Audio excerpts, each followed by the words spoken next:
In a world filled with Bigfoot podcasts, where believers and skeptics clash, one podcast stands tall, ready to separate fact from fiction. Welcome to That Bigfoot Podcast. Brian and Wayne are here to call out the hoaxers, shoot down the myths, and weed through the mountain of red circle squatches. There is no Bigfoot Kool-Aid drinking going on here. We're not here to blindly believe, but to uncover the truth about the legendary creature that has captivated the world for centuries. Each week, we'll dive deep into the evidence and share jaw-dropping insights that will leave you questioning everything you thought you knew about Bigfoot. So, if you're tired of the same old stories and want a podcast that separates fact from fiction, join us on That Bigfoot Podcast. Get ready for a wild ride through the mysterious world of Bigfoot. Strap in, skeptics and believers alike, because That Bigfoot Podcast is about to blow your mind. Don't miss out. Like, subscribe, and comment now, and let's uncover the truth together. That Bigfoot Podcast, where the bullshit ends and the hunt for truth begins. Oh my God, I feel like we set the bar so high with that intro that we really got to do some reaching to get up to where it says we're going to be. What's up, folks? What's up, Wayne? What's up, Tiffany? Hey, how are you? What's up, Mr. Brian? How you doing, buddy? I am good, man. I am glad to be hanging out with you guys. It's been a month of Sundays. I think I told you I haven't done a live on this podcast on this channel since Jesus was a baby. So it's good to be live again with folks. I'm glad to see people are kind of piling into the chat. Yes. We got out there. Say hello to everybody. Tales Told in the Dark. What's up? Pine Island Research. What's up, Jeff? Haven't seen you in a month of Sundays, man. What's going on? C. Smith. Thomas D. Simone. What's up? Hello, everybody. We'll try to keep up with that as much as possible throughout the night. So we're glad to have everybody here. This is the inaugural live That Bigfoot Podcast. Obviously, we're on the Sasquatch Odyssey channel. What's up, Logan? Hey, Mom. Mom's in the chat. What's up? Oh, Hey, Mom. Long time no talk, Mom. I know. You shouldn't have to show up in the chat for me to talk to Mom, but it is what it is. But this is the inaugural first ever live for That Bigfoot Podcast. We appreciate you guys. We've been doing the show. We've dropped this tomorrow is Friday. We've got episode 7 coming out tomorrow. And you guys have shown up in a big way for the show. So we really, really appreciate it. I am so glad to have you. Richard, what's up, man? Richard was on the Radium Bigfoot Expedition up in Canada with me and his son, Kyle. It's good to see you, man. Hey, Andy. I'm all over the place. So I'm really excited. I know Tiff said she was excited to get to hang out today, but I am definitely excited to do this. So let's jump right into it. We've talked about what we're going to talk about tonight. I want to start off with giving people the opportunity, first, obviously, with you guys. Wayne and I talked about it. If you haven't heard that episode, we put it out last Friday. It was sort of the interview and the breakdown of what happened up in Radium on the Bigfoot expedition up there with Todd Standing.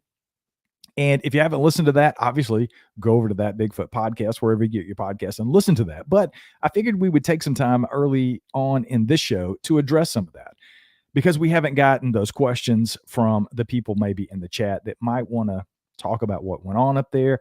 I know people feel some kind of way about that. They feel some kind of way about Todd. Obviously, we've gotten some emails and some feedback.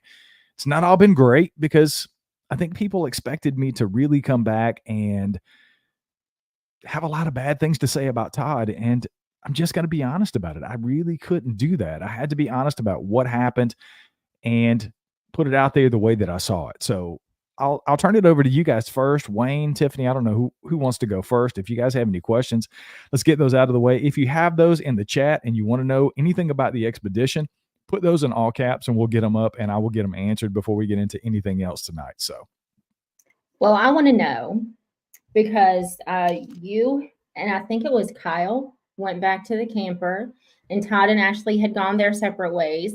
And this has been glossed over, but you're so nonchalant, and you're like, and then there were UFOs.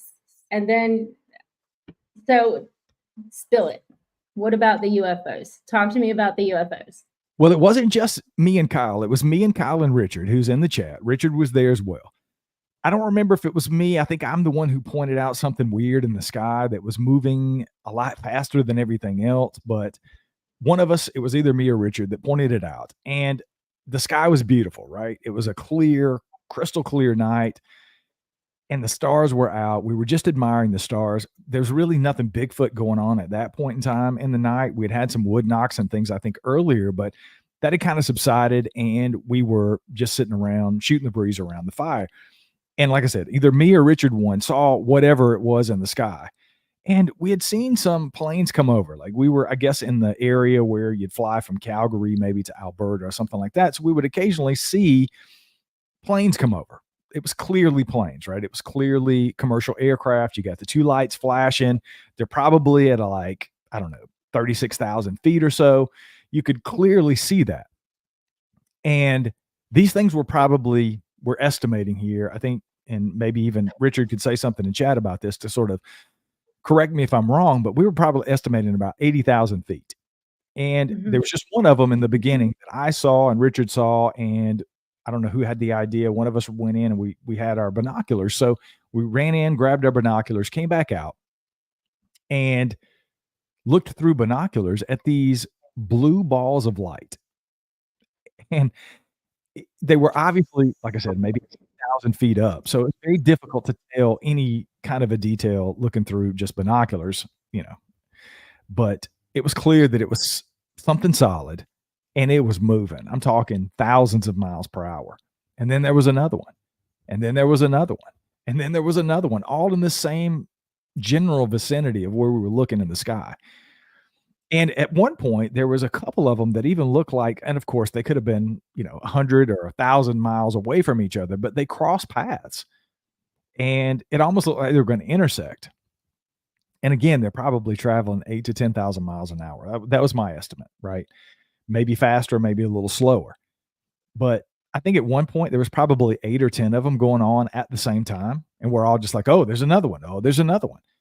It was wild. It was one of the wildest things I've ever seen. My mom is talking about, was it anything like the UFO that we saw together when I was 16? Couldn't tell. Obviously, it was way too far away. What we saw was really, really close up and easy to tell the details and all this stuff. But it was just like a blue ball of light, basically, that we were looking at through the binoculars. And we watched these things for a while, and it was really strange. Like I said, I don't know. We were clearly out there for Bigfoot, but this was just something that happened in the meantime, right? And I think we even joked about, oh, okay, well, there's no Bigfoot stuff going on, but there's UFOs. And I know, a lot of people draw parallels between the two. So, I mean, it was one of those things that happened. It was really cool. It's one of those experiences that you probably only have once a lifetime. Could it have been man-made aircraft? The skeptic in me says possibly. Right. I just don't think it was. I didn't get the feeling that it was. And again, at those speeds, and this is what solidified it for me that it wasn't conventional aircraft. I was watching one of these things go up in the binoculars, and it stops and makes a left turn, like a 90-degree turn.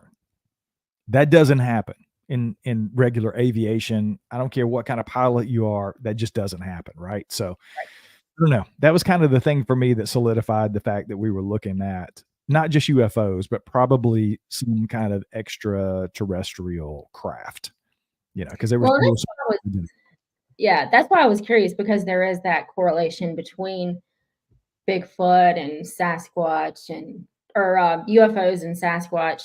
So I was just really curious, and it wasn't really talked about. So I wanted to know.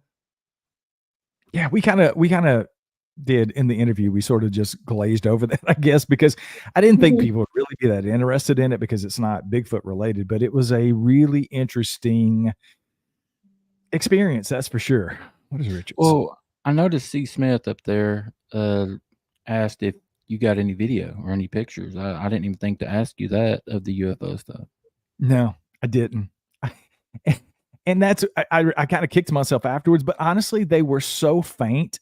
It was very difficult to see. I don't know if we could have zoomed in. I mean, I have I have a 14 Pro iPhone. So I could have probably gotten some pretty decent, maybe videos or photographs, but honestly, I didn't really think about it at the time. It was just one of those things that you're kind of in the moment, or at least that was for me.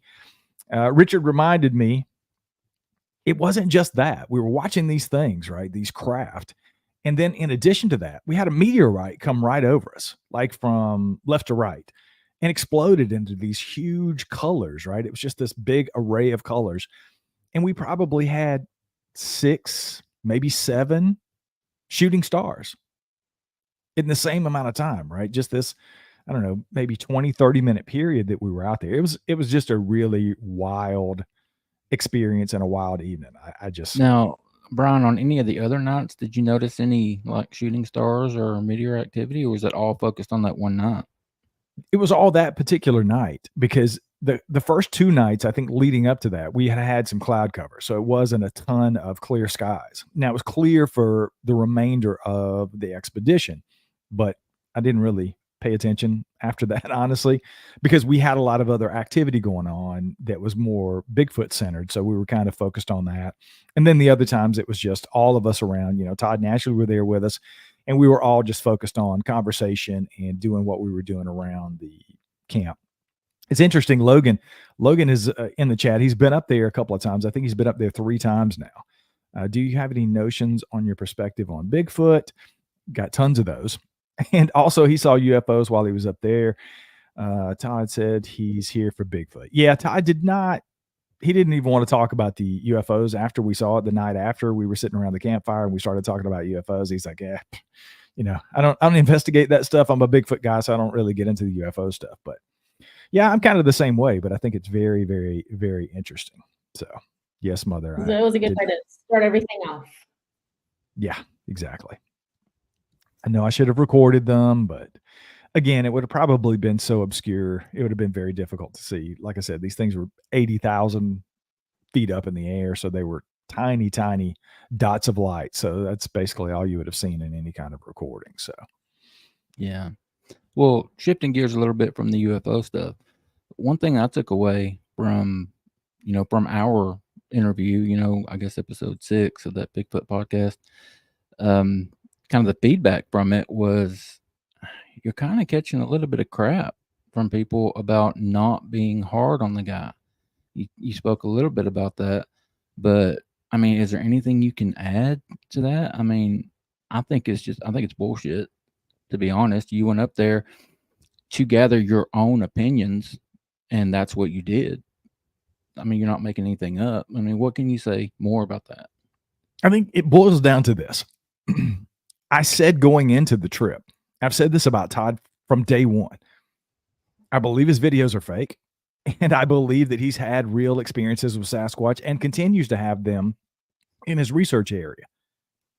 I came back from that trip saying, I think Todd's videos are fake, and I think he's having real experiences with Bigfoot in his research area, because now I've went up there and experienced it for myself. So I am about 98% sure that I went up there and experienced a live interaction with a Sasquatch, and on at least a couple of occasions, with wood knocks and returned whoops and things I can't explain. So, I just don't know what else to say about it other than that. And here's the thing that, I've put out on Sasquatch Odyssey last week, and I've got another one coming out this weekend, is the campfire discussions that we had around the campfire with me, Kyle, Richard, Ashley, and Todd. And Todd said some things that rub people the wrong way. And that's his personality. I was literally doing the editing for the show that I'm going to put out. Friday's show on Sasquatch Odyssey tomorrow is going to be your interview with me on That Bigfoot Podcast, explaining what went down. And then Sunday, it's going to be the second round of the fireside chat that we had, the audio from around the campfire. And in that, Todd literally says at one point, when I'm talking to him about his reputation and the research and all those things, Todd literally says, it just comes down to maybe I'm just not a likable guy. But it really doesn't come down to whether you like me or not. It's whether I'm telling the truth and doing the research in this area. And you know what? I agree with him, because he rubs a lot of people the wrong way. I can see that, and I appreciate that. However, I know that they're doing the research because I watched them do it. I was a part of it for 7 days. They're in the bush. They're in the backcountry. We are 17, 18 miles out into the wilderness where there's nobody else. So there's a lot that's removed out of the equation for what could be doing the things that seem like you're interacting with a Sasquatch. That's the other thing that people have said. I've even had people that have come out recently and said, hey, it just appears like you're okay with Todd bringing people out in the woods and having people run around in the woods and beat on trees and scream. No, I'm not okay with that, because that's not what's happening. If you go to that area, there is no way that somebody is in those woods, because I said that to Logan. I said that to Kyle. Hey, is it possible you guys are hearing all this shit, right? Is it possible he's got somebody around there running around and beating on trees, and he knows you guys are out there for Sasquatch? He knows that you're out there listening to hear these things. If that's the case, then maybe you're being hoaxed, right? Well, guess what? I went up there. I went back into the woods. I took the drive where we were. There is no frickin' body out there beating on trees and yelling and screaming and doing the things that we heard in the woods. It's just not happening. So I can speak to that, right? Because I went out there. And again, I've eaten the crow, because I was that guy. I was that keyboard vigilante that was getting on Todd's case and saying, hey, maybe you didn't really hear a Sasquatch, Kyle. Maybe it was just Todd out there running around in the woods. Well, guess what? I can check that off the list, because I know it's not happening. So, for all the people who think that he's out there doing that, that's not happening. So. Yeah, and you said something, Brian, that really resonated with me, and I've thought about it a couple of times since, doing that talk with you. And you said, as far as the videos being fake, you just don't care. You don't care anymore. And that really stuck out to me, because in my mind, there's a couple of ways we can start looking at this thing. What if Todd did hoax those videos? We're pretty much all of us are in agreement that they're not real. And he kind of admitted it without admitting it when he was on your show, right? I mean, kind of a ballpark around the way. But what if they are fake?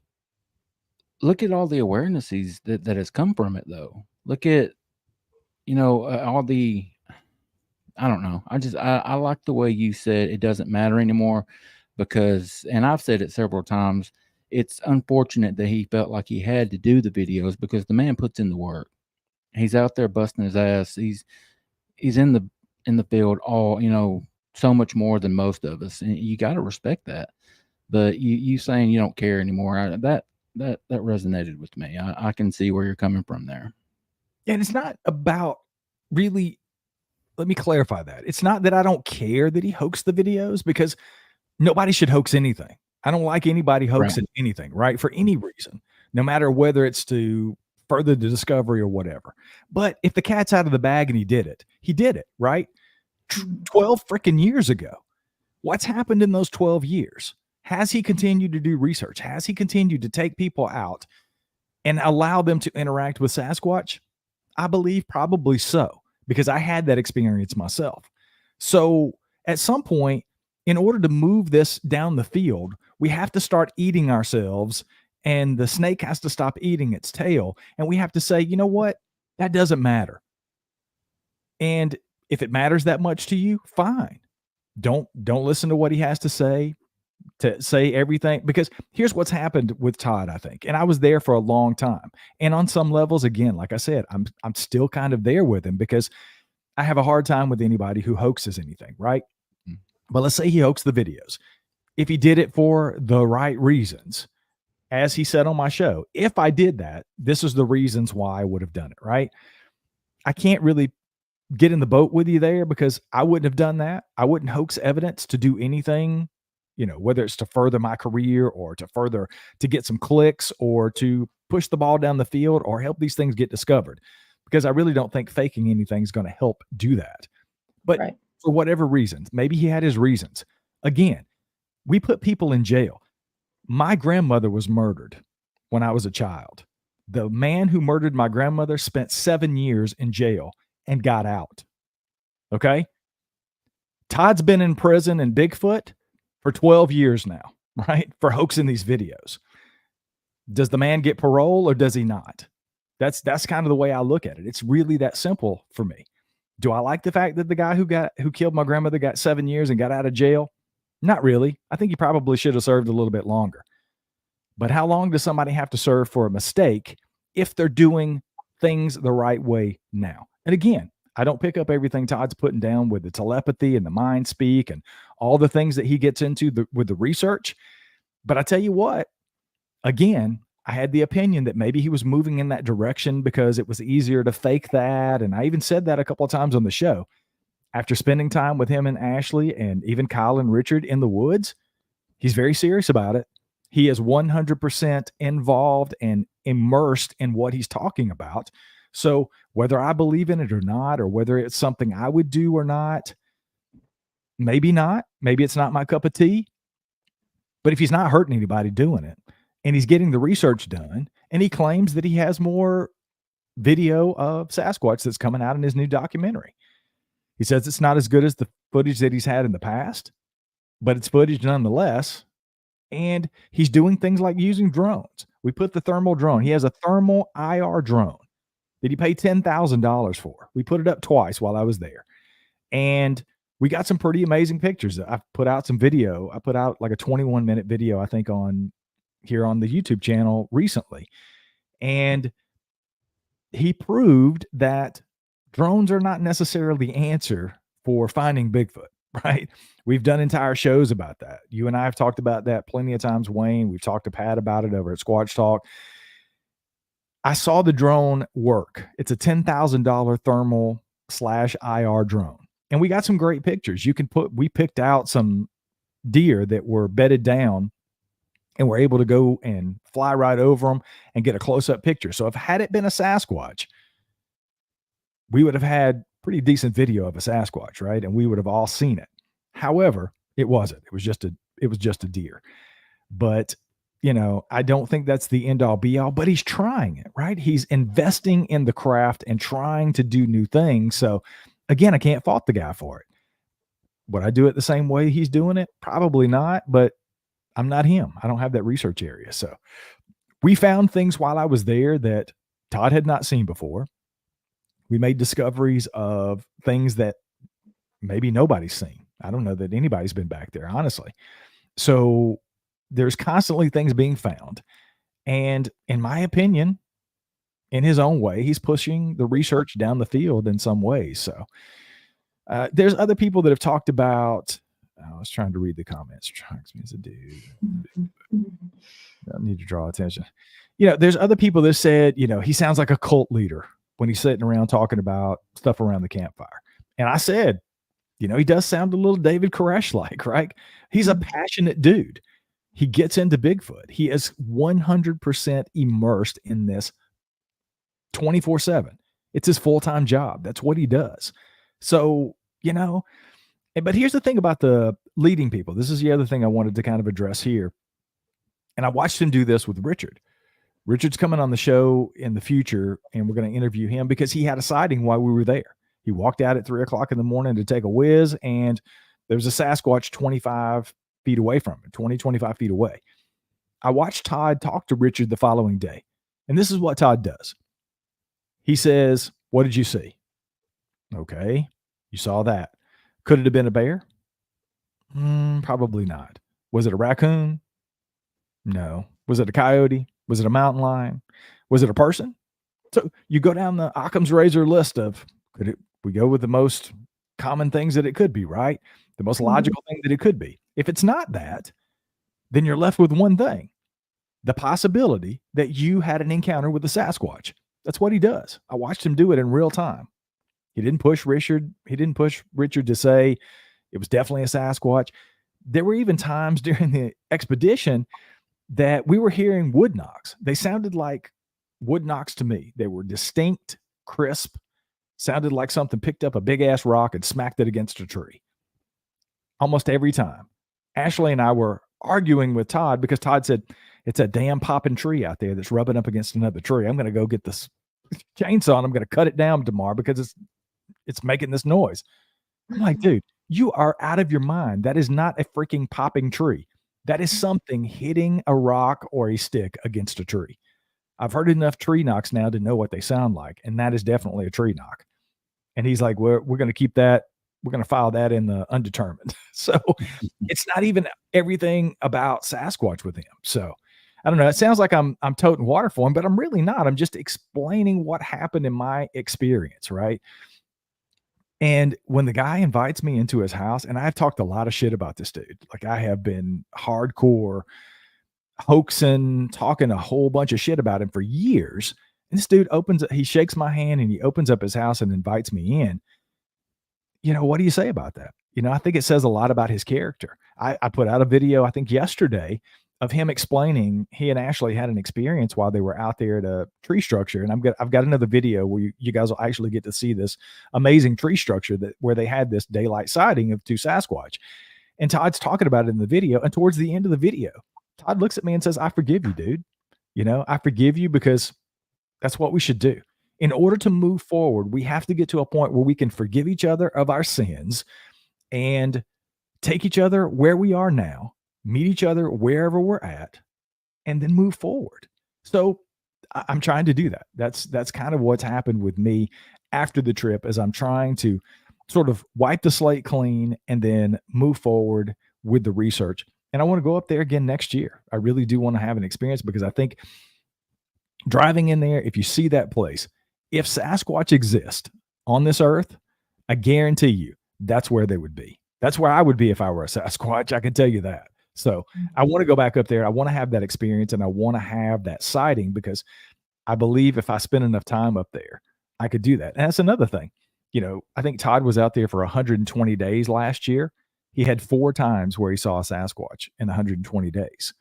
So it's not every time. You're not going out there and it's all the time. Now, there's a lot of activity. I mean, we had a lot of activity over the course of 7 days, but it's not every day that they're just coming in and saying, hey, how you doing? Take my picture. Here I am. It's not like that at all. So sorry, I'm on a rant.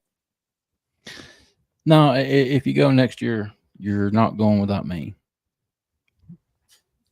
I think we can. Going up there. I'm going up there with you. I've said it several times, man. I'm jealous. I've been vocal about it myself, but I would still love that opportunity. I feel like you got a once in a lifetime, maybe twice in a lifetime opportunity. And you went up there with an open mind, like you said you were going to. You made your own mind up. You didn't let all the people out there that so wanted you to come back and say, Todd's a piece of shit, liar, can't stand the guy. There's so many people out there wanted that. And that's not what you gave them, because that's not what you got. And to speak on that, not to interrupt you, sorry, Wayne. I think a lot of people are so jaded in this field, because there have been so many people that have just gone crazy with these red circle squatches that everybody's like, oh, this is bullshit, blah, blah, blah. But I think where Todd's concerned, and this is just my opinion, I think it's eat the meat, spit out the bones type thing. And if we're being honest, anything you look into, paranormal, UFO, Bigfoot, I mean, it's all anymore eat the meat, spit out the bones. We can't let something like that cause us to be eternally jaded. And you said it yourself that, he's not the same Todd you talked to when you talked to him on the show. Oh yeah. He's done a lot of self-growth, a lot of changing. I did a lot of changing in just a week up there. So it's a great experience. And I've said to people, ultimately, you know what? If you don't believe what I'm saying, go up there, go on an expedition, reach out to Todd, go on an expedition, find out for yourself, because that's really all you can do. If you can ask me all the questions you want, I can give you my opinion, but ultimately people have to make up their own mind. And, some people have done that. Some people you say the words Todd Standing and people just completely turn off, and they have every right to do that. I get that. Some people can't get past the fact that they think he hoaxed the videos. I'm just, like I said, I look at things from a different place for whatever reason. I don't know if it's the law enforcement background or whatever, but eventually you either have to give people, again, if you can serve 7 years for murder and get out of jail, I mean, how long does it take for somebody to make a mistake like that and do something that they think they were doing it for the right reasons or whatever the case may be? Did they get a pass ever? Some people say no. I'm okay. I'm cool with that. I don't see it that way. So, that's just where I'm at. Just my opinion. Yeah, and one other thing before we move on to the next topic for the night. You talked about that giant structure that you guys found. And when you explained it to me, I had yet to see the pictures or the video. And when I saw the video, what you explained to me did not do it justice. The video, the pictures are amazing. Just coming across that. And I imagine that the videos does not do seeing it in person any justice. Mhm. You talk a little bit more about that, because I was just in awe of how huge those trees were, leaned up on three sides with the compass pointing in the direction, not a degree off. Like you said, due north, due south. How does that happen, man? I don't know how it would happen naturally. And that is actually, there's video in the open. If you saw the open of the show, if you go back and watch this later, or you're seeing it outside of the live, it's actually part of the video, the opening video of this. It's a pan up so you can see these. I imagine they're probably, 70, 80 foot tall, huge trees that are propped up on this. Todd estimated probably 400-year-old Douglas fir on three sides. And I don't know how they would get there. I really don't. We could not find a root ball. I have not talked to Todd. I haven't followed up with him because he and Ashley were going to go back out there and do some digging. They were literally going to dig. So I know he's going to do some video when he does that to see if he can actually find a root ball, just to make sure. But let's say even those trees grew there. There is a root ball for all three of those trees. I don't know how in the hell that they would end up. Two of them were literally together touching on one side of the tree.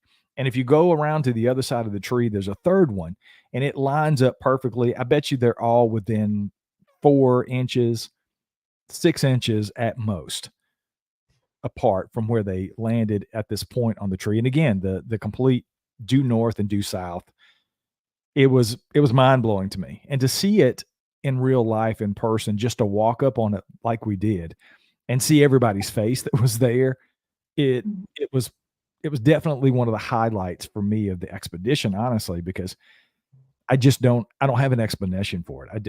There's no explaining to me how that would happen naturally in that area. Again, it's the totality of the circumstances.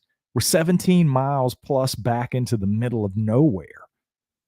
And if it didn't happen naturally, if there's not a root ball for those trees to be there, and again, it's in the video, it's explained. I'm walking up where Todd and I are talking right there at the trees. There's watermarks on the trees. They're rotted out where they've been laying on the ground, or at least that's what it looks like to me. I'm not a tree expert, but it certainly looks that way to me. So I don't know. It was really interesting stuff. And the video is posted here on the YouTube channel. So if you guys want to see it, I've got the full video posted there, and Todd's got one that sort of different angles and some other things that he did on his channel as well. So we both took videos while we were out there, and they're both up on YouTube at this point. So it doesn't do it justice, but at least you could see it. I mean, the trees are fairly thin. I mean, it's a 60, 70, 80 foot tall. It tapers off as it goes up. So can you just imagine standing on the ground and lifting that, and how flimsy, how much arc and how much swaying the tree is going to do, how you maneuver it to get up to that tree, and like you said, 4 to 6 inches apart from the other one. It's mind-boggling, man. And you said yourself, there's no way anybody got any equipment back there. Absolutely not. I mean, there was so much deadfall around there. It was difficult for us to navigate that area just to get to the tree, and we're in hiking boots and prepared for the hike, right? So there's definitely no equipment that's been back there. So I don't know, man. It's one of those mysteries that, and again, even though the trees were small, I mean, we're talking at their biggest point, they're probably 12 plus inches around. So it's a pretty decent sized tree at the bottom. Mm-hmm. The weight, I mean, I would imagine they're probably 1,500 pounds or more, maybe 1,800 pounds a piece. I don't know how people would do that. It would take a bunch of people trying to pick it up and then trying to maneuver it. And then once you get past a certain point, nobody's going to be tall enough to push it on up on the tree, right? I don't know, man. It was really wild. And I could tell, a lot of people have said, well, did Todd lead you there? No, actually he didn't. We came in from a different direction, and Richard and I kind of pointed in the direction we wanted to go, and Todd went that direction, and we ended up stumbling on it. And it was clear that he had not seen it. Like, it's not something him and Ashley didn't go out there and put those 3 trees up and then, lead me and Kyle and Richard to it. It doesn't happen that way. I can tell you for sure. Again, it's the totality of the circumstances. You have to see the area and understand where we're talking. I don't know, man. I shake my head. If that's the only experience you got out of the week, that would have been worth it, in my opinion, because how many people are going to get to see that or something like that in their life? I've never seen anything like it. Yeah. I don't know, man. For Todd to have been in that area as long as he has, and to have been doing research for 20 plus years, and to say, I've never seen anything like that, it was pretty substantial to me. And I certainly, I've seen a lot of weird shit here on the property. Nothing like that. I mean, it was impressive, to say the least. And then again, the exact due north and exact due south on the opposite sides of the tree. I mean, That's what does it for me. yeah, just layer after layer, man. I mean, just the enormity of the tree, and then to see it, and then you go and pull a compass out, and it's literally dead on, right? I mean, you could navigate from those 2 trees, due north and due south. I don't know how Sasquatch would do it. I don't know why a Sasquatch would do it, right? I'm certainly not saying that's what it is, but I don't know what else it could be, right? And again, how would they do it? I mean, I think, Wayne, you even brought up, like, do they have tools to do it, or they just know? Is it an intuitive thing? I don't know. It's weird stuff, man. Yeah. All right. Well, Tiffany, unless you got anything else about the Radium trip. I don't. I was actually going to bring up that question that you just pulled up and put on the screen to let you guys know that there was a question, but you got it. With it being so, why do you think there are so many structures there? Well, I mean, honestly, Russ, the only reason I could think of it would be that there are Sasquatch in the area making the structures, and they're in a remote area doing it. Again, I've said it plenty of times about the tree breaks and the tree structures. It doesn't make sense to me. I don't know why a Sasquatch would do this, right? Todd has his opinions. He thinks that the tree breaks and those things are communications for us. He said he had an experience once where he was questioning the tree breaks, and one stepped out onto a trail in front of him or broke a tree in front of him to say, hey, okay, look, we're doing this for you guys. What it means, I don't know. And there's even a video, I put up a video of me trying to do a tree break myself, about a 2-inch tree. I could do it. I broke the tree. I made it look very similar to some of the stuff that we were seeing, but not exactly. So again, I have no idea. I don't know why, if it is a Sasquatch, why they would be doing that. Doesn't make sense to me. But if it is some sort of communication thing, I don't know. Yeah. What's up, Rod? Bear County Bigfoot's in the house. What's up?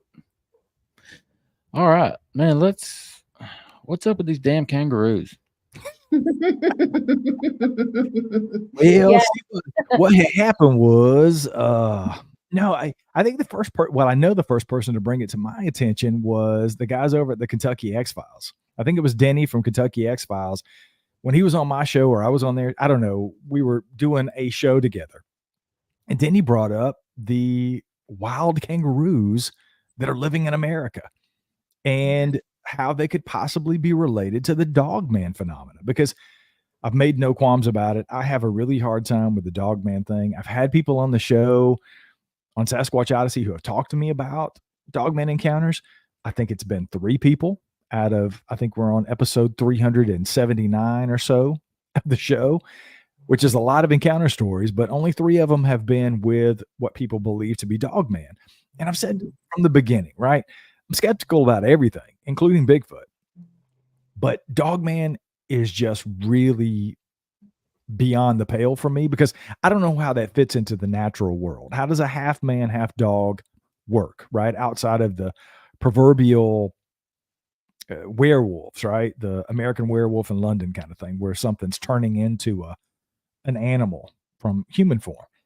So I've always looked for other alternatives of what it could be. And this big light bulb went off when Denny was like, dude, you need to look into kangaroos, right? And I'm like, there's no freaking kangaroos in America. Oh, but there is, right? I started doing some research and looking. I mean, you can Google it now, and there's probably 10 or 15 articles that'll pop up about kangaroos, one of which I read today. And I'm not going to read the entire thing, but I'm going to pull it up and talk a little bit about this because there's literally an article from 2017, the first 90 kangaroos released in Wyoming, right? So the Wyoming Wild Game Department, the WWGD, are partnering with the Wyoming Migration Initiative. And in a nutshell, like I said, I'm not going to read the entire article, but they're introducing wild kangaroos into the population in Wyoming for a couple of different reasons. To give people something to hunt, which I thought was kind of shitty, but I don't really I've talked to people who have been professional kangaroo shooters in Australia, and also just to give tourists something to look at and introducing something new into the wildlife in that area. So, okay, I'm not a rocket scientist, but 2017 was how many years ago? So if they release 90 in 2017, they're going to breed and they're going to multiply and there's going to be more kangaroos, right? And if you've ever seen a kangaroo stand on its back legs, it's a pretty intimidating looking thing. And if you see them up close, it didn't take long for the light bulb to go off for me that if I saw that in the dark and I'm in the woods and this thing's coming up on me and I'm in a high stress situation and the adrenaline's pumping, could I possibly think that that is a Dogman? And the answer for me is a 100% yes. There's a video I'm going to pull up for everybody watching. Obviously, if you're listening to this on podcast, I will post this on the That Bigfoot Podcast blog at Paranormal I was World just going Productions. to say, Brian, I've got that pulled up on YouTube if you want me to share the screen and play it. Is it you got the Oklahoma hunter catches a kangaroo on camera? Yeah, I was Yeah, just go ahead and show it for everybody.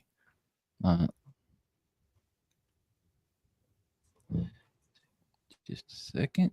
I'll do the Jeopardy music in your head. Dun, dun, dun, dun, dun. Well, while he's pulling that up, I was going to say I can see where you're coming from as far as at night because kangaroos are jacked. And the They legs, look like bodybuilders, right? yeah. I mean, some of these things, and they will fight your ass. Like they will. Goose hunting right now, and there's literally a kangaroo getting ready to fucking jump by us.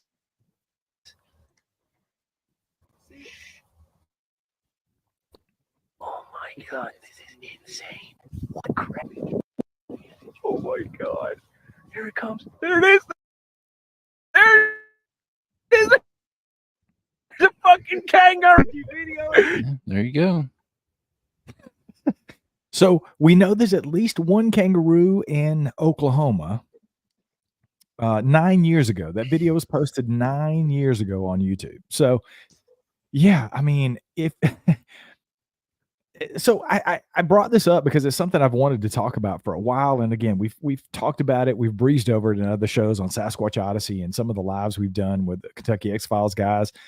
But honestly, like, if you're talking about Dogman, like Tiff, I don't know where you are. You did the amazing story. People were literally reaching out to me just this past week about the Dogman Terror in the Woods that I read over on Sasquatch Odyssey. That is, we can even talk about that a little bit. You got a book coming out or a couple of books coming out here soon. So that kind of spawned out of that series that you wrote on the show. But so where are you on the Dogman thing? Is that something that you have been interested in? Do you put a lot of credence in it? Or do you think that they're misidentifying kangaroos? What say you on Dogman? Well, and I had to laugh at the kangaroo. And actually, I got and I have to apologize. He doesn't know that I said his name wrong. I said Tyler instead of Denny. But anyways, I had to snicker, though, just because the thought is funny to me. Not that it's not accurate or couldn't be accurate. It just struck me funny. I did do a lot of research when I was writing Dogman Terror in the Woods, and everybody's description is the same. 7 foot tall, dark fur, red glowing eyes, fangs, most eerily reminiscent of werewolf. But in the dark, if you, like I said, because kangaroos are jacked, and they'll whoop you, like no joke. So, could there be? There could be. But as far as, you have the Beast of Bray Road, I researched that. The only thing that I would question is, okay, if they are wild kangaroos, how do we explain the red eye shine or the teeth?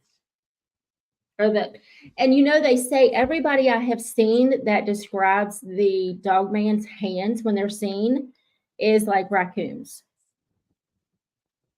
So what's a kangaroo's hands look like? Are they're kind of raccoony like that?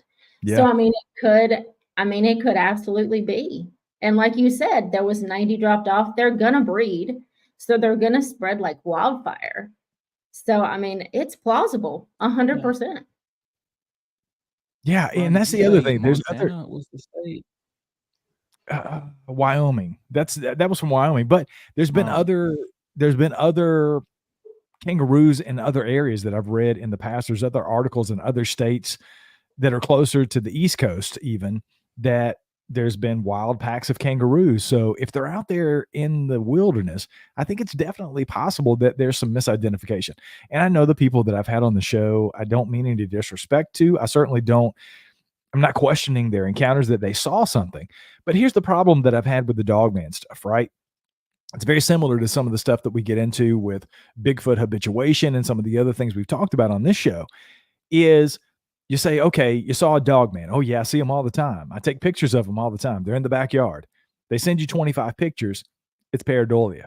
It's, don't you see the Dogman in the woods right there? And it's leaves and sticks and trees. And I'm like, no, I don't see a Dogman. I see a tree with a bunch of leaves on it and maybe a dark shadow. So I've never seen anything that's compelling. And there's been a couple of videos that I took a look at when I was doing research for this. It's compelling. It's interesting. It looks like sort of a dog kind of thing. But there was that famous video just a couple of years ago. Maybe it's even been sooner, where this Dogman supposedly got hit by a car. They scooped it up in an ambulance. It's got some close-ups and you see this thing. Well, there was a special effects guy that came out and took credit for that. He had made that for a movie. So outside of that kind of stuff, I haven't seen anything compelling that says to me, this is a possibility of being a real creature that's running around out there.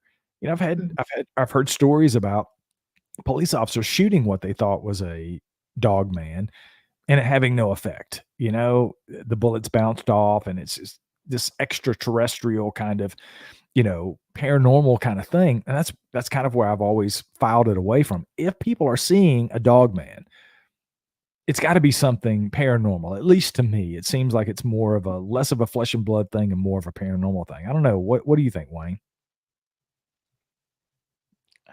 It makes me anyway, you go back to the misidentified Bigfoot thing. That's what I originally started thinking when the whole Dogman thing come on my radar, was misidentified Bigfoot.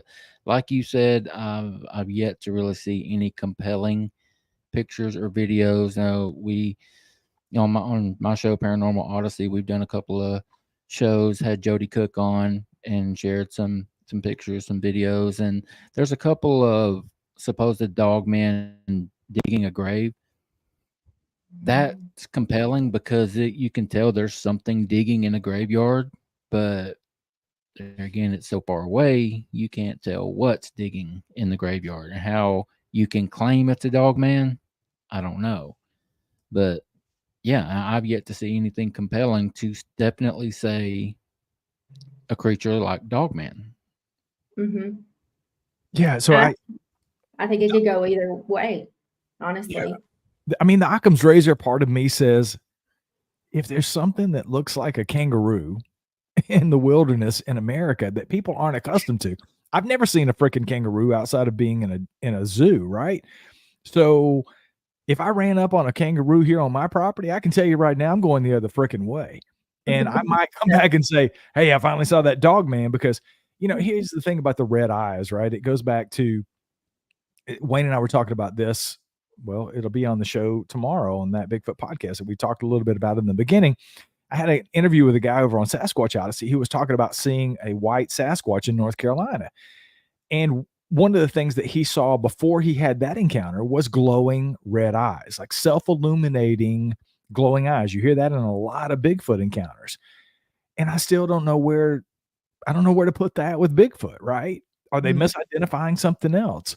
Do these creatures have the ability to have glowing eyes? I don't know. I mean, again, I'm not ruling it out as a possibility. I just have to, my Occam's razor brain goes back to, I think people are probably seeing kangaroos or, even a misidentified Bigfoot. I think it's difficult to even say that because I don't know. I think it could be something completely different.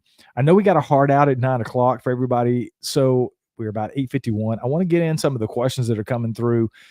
We're going back to the Todd Standing thing. Russ asked, how did Todd find the area? It's sort of a convoluted situation, but I think in a nutshell, I think Ken Walker had a lot to do with that. If you guys have seen the documentary Big Fur, I've had Ken on Sasquatch Odyssey before, about a year and a half ago. He's a taxidermist up in Canada. I think Ken showed him the area. Todd actually owns a part of the area that we were on. I'm not going to get into that, but there is a part of that he owns. There's a way that you can claim land in Canada. Todd went through that process and he owns part of that area that we were in.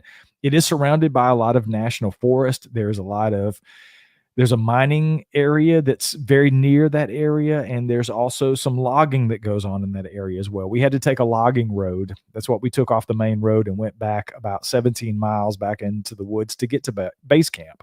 But long story short, I think Ken Walker had something to do with that. I didn't talk to Todd about how he found that area exactly, but once he got to that area, he claimed a part of it and he owns a part of that area as well. So how many of the structures do you think came from Bigfoot, have characteristics of being there for a long time, many years or decades?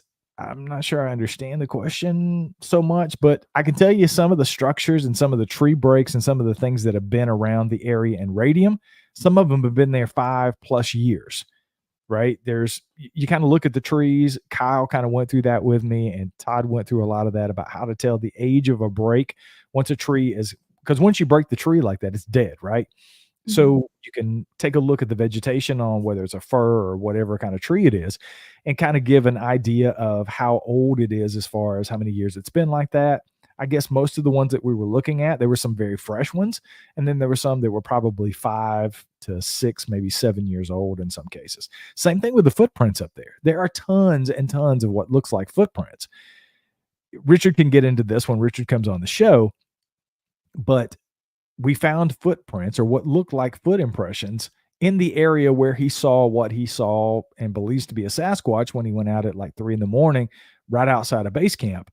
That sphagnum moss that's up there is very difficult to explain because it's very different from the substrate here in North Carolina. And I would imagine most places in North America, honestly, this stuff holds prints like I've never seen, right?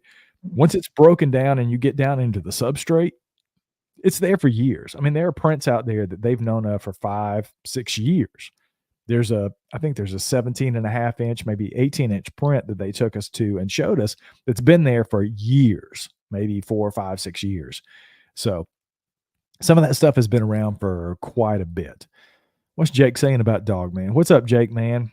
How many Dogman reports are coming in from the South?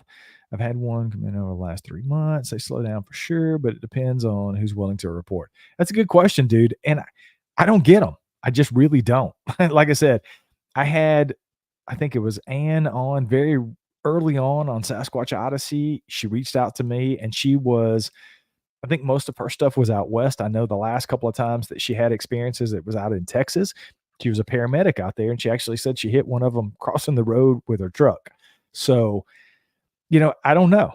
I don't, it bugs me a little bit because there's a couple of shows out there who do nothing but Dogman reports. They got 1,000 episodes, right?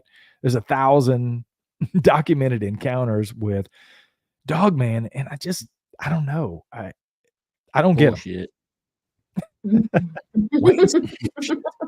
I just say, My answer is I don't get the Dogman reports. Very, very few times have I had people, outside of hearing some canine sounds, in the woods that could possibly be something other than, a coyote or a wolf or whatever.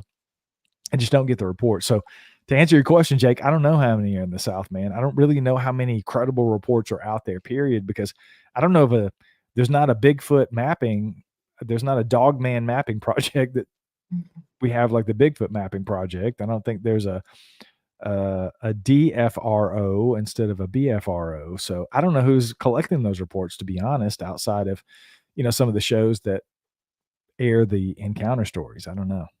I'd love to hear more. I'd love to talk to more people. Jody Cook's organization. Mm-hmm. Yeah. North American Jody. Dogman Project. Yeah, I would like to. I mean, I don't think I asked Jody. I had him on the show as well, and I don't know if you asked him that or not, Wayne, but they clearly get quite a few reports from what people believe to be Dogman. I just, like I said, I don't get them.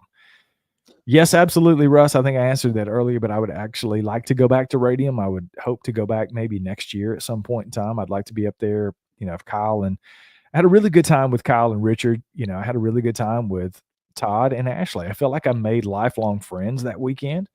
When you get out in the bush like that and you do the things that we did in the way that we did it, it forms a bond with people. It's kind of difficult to explain, but when you spend 7 days out there, which is not a long time, but when you're cut off from the rest of the world, there's no cell service. We lost cell service 30 miles before we turned off onto the logging road that took us 17 miles further into the woods.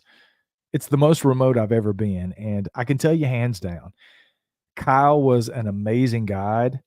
Richard was an amazing dude to have out there. I would not have wanted to have that experience with anybody else other than those guys. And frankly, Todd and Ashley were fantastic. Todd knows his shit. He takes good care of the people who goes on those expeditions. I never not one time did I feel like, I was being put at risk or whatever the case may be. I was fully, and we took a night hike. I've got the audio from that. I'm going to put it out over the next couple of weeks. Maybe we'll certainly put it out over here for you guys as well. We were having some really intense Sasquatch activity. They were pretty close. At least I felt that. I'll speak for myself. And I know Todd says that because he says it's on the video that I'm going to post or the audio I'm going to post. But we took a night hike and that was intense, dude. Like, Richard can vouch for me. Richard and I were in the back of the pack. I listened to the audio as I was editing it the other day. We were both shaking uncontrollably. And it was cold outside, but I had my thermals on, so I was prepared for this.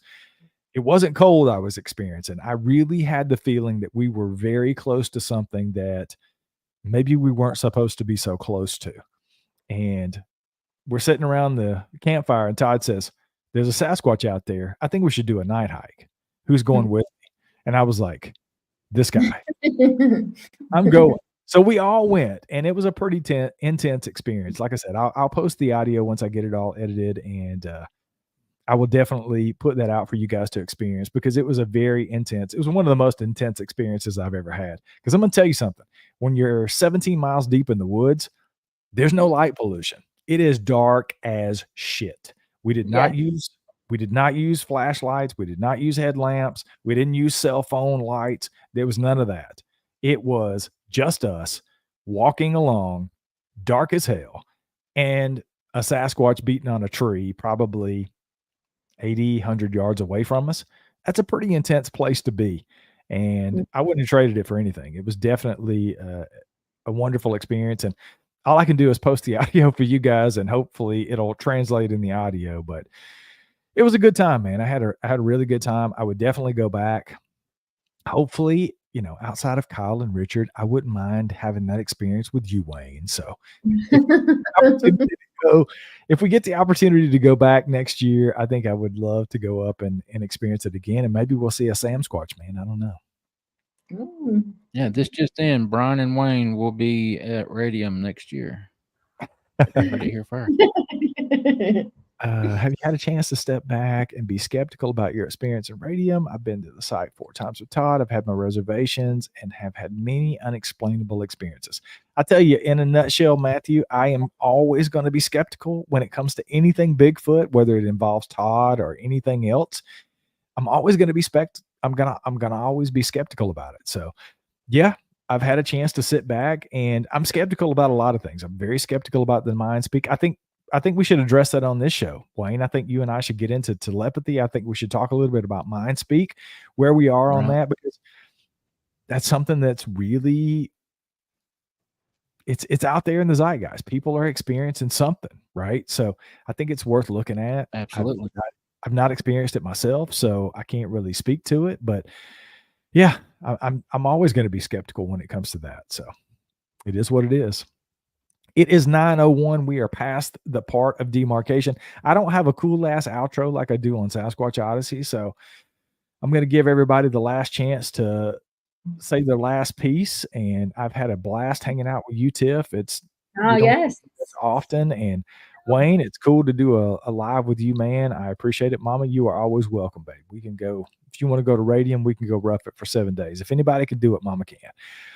But as always, I'll give you guys the last word. Tiff, you get the second to last word, and then Wayne gets the last word. And when it's over, it's over. We don't have an outro for you guys. So I'm just going to hit end stream, and we're just going to disappear into the zeitgeist. You guys have a good night. Thank you for coming in here and being a part of this. It was amazing. I knew it would be. I'll say that before Wayne starts talking. I just want to thank everybody for being here, everybody who supports the show. If you have not listened to That Bigfoot Podcast, go get it on whatever podcast app you listen to Wayne and I on our other shows. Type in That Bigfoot Podcast. We would love to have you join us. We're going to be covering all kinds of cool things in the future. We're going to be, and we want it to be interactive. I'm going to eventually maybe do a phone number so you guys can be a part of the show in the future. I tried to get that together for this. It just didn't work out. I didn't have time, but we want you guys to be a part of the show. So if you have show things that you want us to cover on the show, let us know. You can send us an email. Brian, Tiffany, or Wayne at paranormalworldproductions.com. We answer those emails directly. It always comes directly to us, and we're always open to suggestions. But thank you all for being here for the live. I know we don't do these often, and you guys showing up have warmed my heart, so I really appreciate it. Now Wayne gets the last word. Yeah, guys, this isn't just going to be a one and done. Brian and I have talked, and this is going to be something that we're going to try to do pretty regular. Not committing to like how regular, but there's going to be more of these. And I've seen and heard or read some names, some faces tonight that I didn't recognize. So guys, thank you so much for hanging out. And if you don't mind, head over to Paranormal Odyssey live on YouTube and hit that subscribe button. We would appreciate it. Miss Tiffany and I would. We do a couple shows a week, so you can get more of us over there. Anyway, guys, let's get out of here. Hope you guys have a great night. Y'all be good to yourselves. Be good to each other.